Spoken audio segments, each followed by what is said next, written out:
Myself, M. Gopal, Additional Divisional Railway Manager, Secunderabad Division. This site, kilometer 334 bar 2 bar 6. There are multiple breaches happened. Major breach around 60 meters.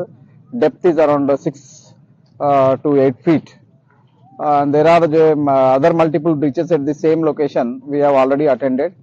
And there are around 10 JCBs are working, and 300 labor are working.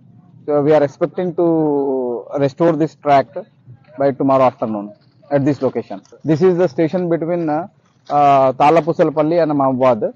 So, and we are expecting to restore this track by tomorrow afternoon.